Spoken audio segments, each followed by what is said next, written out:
Murray, number 6.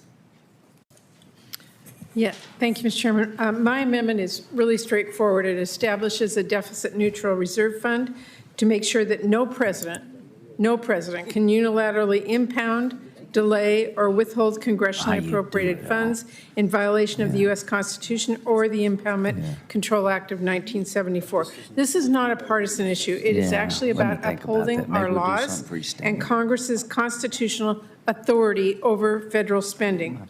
The Constitution grants Congress, not the president, the power of the purse. This has been affirmed time and again by the Supreme Court, by Congress, by the Government Accountability Office, and others.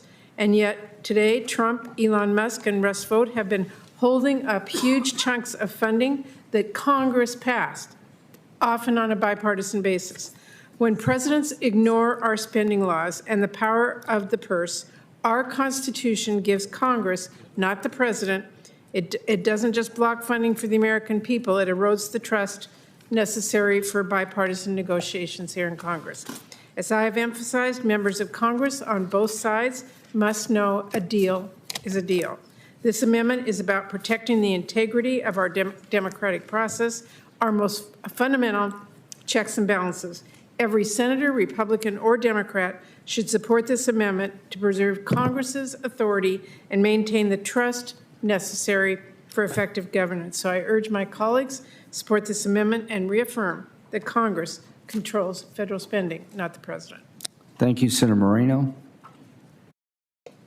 I appreciate my colleague's point of view.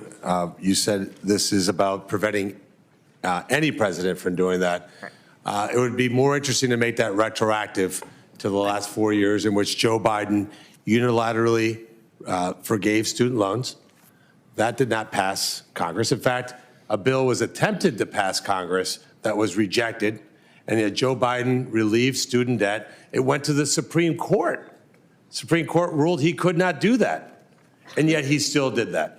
So I think it would be more sincere if this was a bill that an amendment that looked back retrospectively for 4 years, but of course we cannot do that. I would also point out that Joe Biden put in place many policies, not just student debt. For example, using FEMA money to resettle migrants, using VA money to provide health care for illegals. So let's call a spade a spade. This is about political messaging, not about actually cutting the deficit in any way possible. And I hope that my colleagues get to the point in time where we say, let's work together, because here's the one thing I know about this administration versus the last one. We have a commander-in-chief who's actually calling the shots. Elon Musk is doing things at his direction. His cabinet is doing things at his direction. Joe Biden didn't know what day it was. And we have no idea who is actually calling the shots. Mr. Chairman. Absolutely. Not a political speech, a statement of fact. We can't go backward, but I think we should reestablish Congress's authority.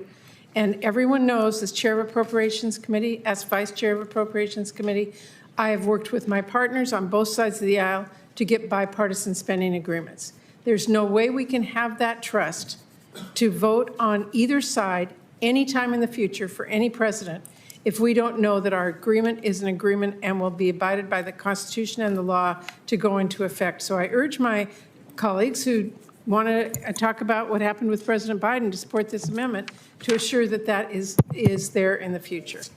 Yield back. Thank you.